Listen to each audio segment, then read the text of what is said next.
Humans love conspiracy theories, and always have.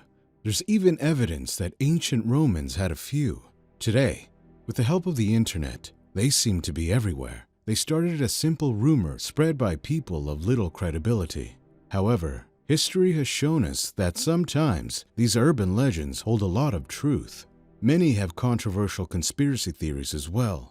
Throughout the world, some people believe the government, large organizations, or secretive companies are hiding the truth from the public.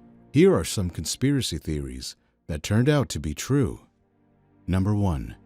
The existence of the Mafia. For a long time, no one believed in the Mafia, that a group of criminals who have a hierarchy and are organized could exist. It all sounded too fanciful.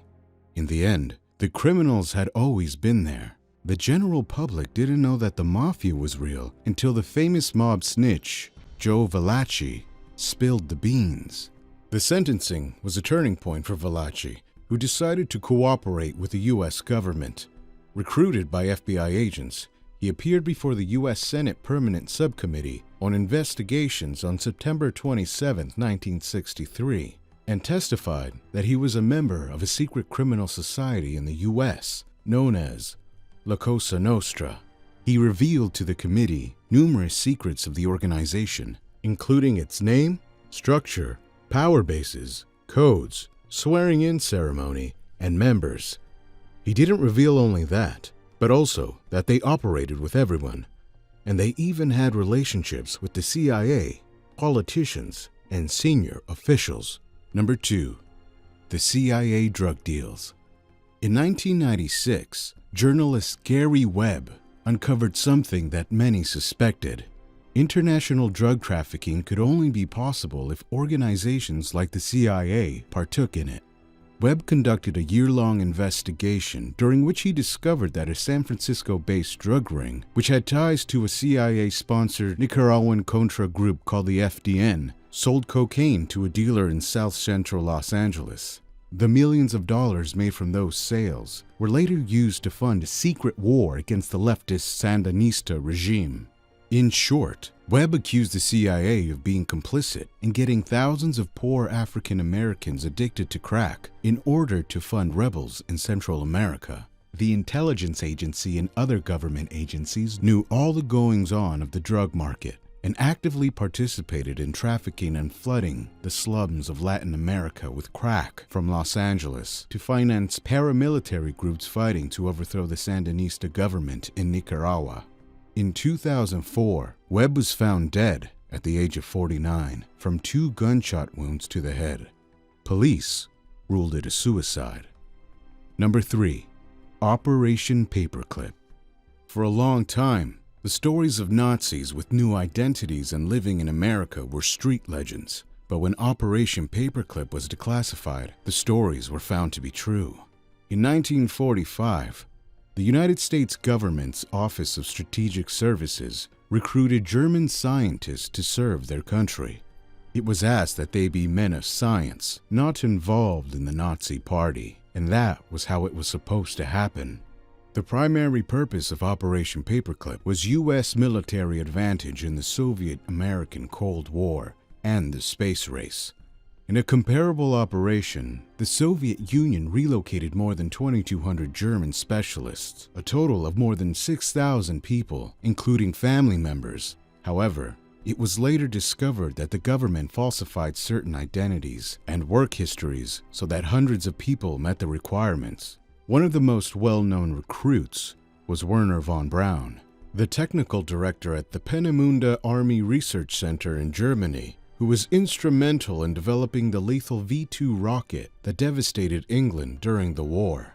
Von Braun and other rocket scientists were brought to Fort Bliss, Texas, and White Sands Proving Grounds, New Mexico, as War Department special employees to assist the U.S. Army with rocket experimentation.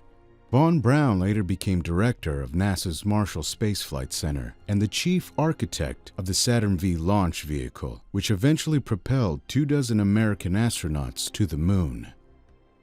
Number 4. Government mind control.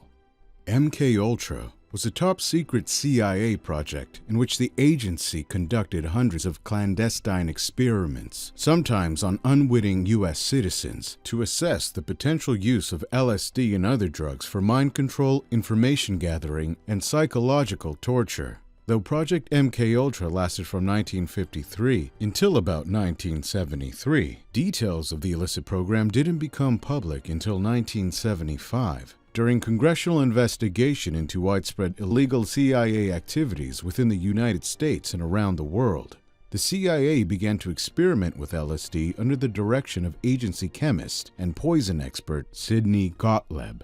He believed the agency could harness the drug's mind-altering properties for brainwashing or psychological torture. Under the auspices of Project MKUltra, the CIA began to fund studies at Columbia University, Stanford University, and other colleges on the effects of the drug. After a series of tests, the drug was deemed too unpredictable for use in counterintelligence. In 1974, New York Times journalist Seymour Hersh published a story about how the CIA had conducted non-consensual drug experiments and illegal spying operations on U.S. citizens.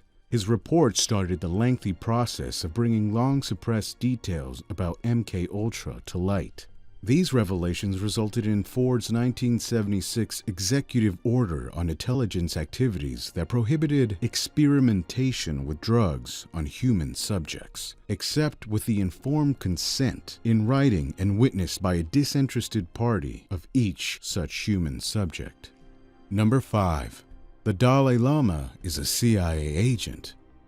Despite his frequent claims of peace, the Dalai Lama knew much more about the U.S. Central Intelligence Agency and their support of Tibetan secessionists in the 1950s and 1960s than he admitted. A report titled Seemingly Sacred, which shed light on the relationship between the Dalai Lama and the CIA, said a shadow of violence falls on the Divine King.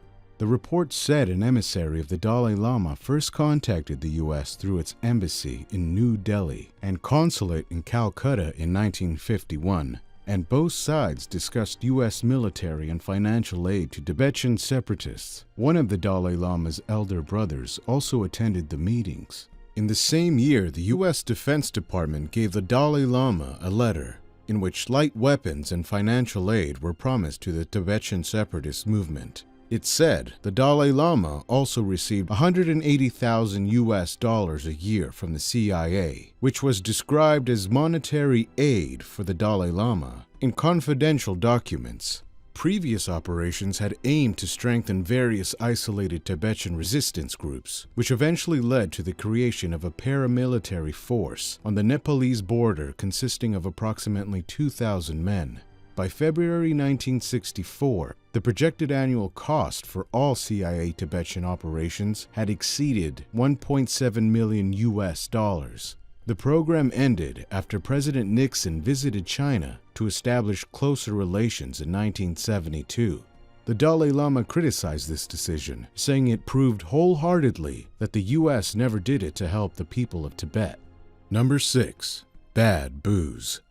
Prohibition intended to deter the consumption of alcohol, which was seen as unhealthy and a public nuisance.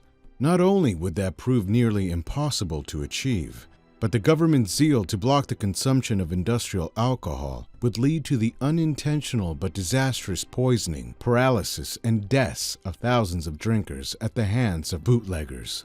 And in 1930, a pair of men in Boston would concoct an illegal and toxic alcohol beverage, Ginger Jake, that was responsible for crippling up to 100,000 people across America. In 1926, the federal government increased the amount of methanol, a poisonous alcohol-based substance required in industrial alcohols, which people at the time used to make bootleg liquor.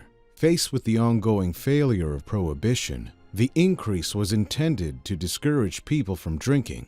Officially, the special denaturing program ended only once the 18th Amendment was repealed in December 1933, but the chemist war itself faded away before then. Slowly, government officials quit talking about it, and when Prohibition ended and good grain whiskey reappeared, it was almost as if the craziness of Prohibition and the poisonous measures taken to enforce it had never quite happened.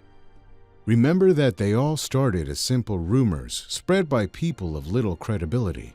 However, history has shown us that sometimes these urban legends hold a lot of truth. But remember that almost all of the conspiracies are not true and are just some exaggerations made up to keep people occupied. If you enjoyed this video, consider subscribing to find out more interesting topics. And as always, thanks for watching.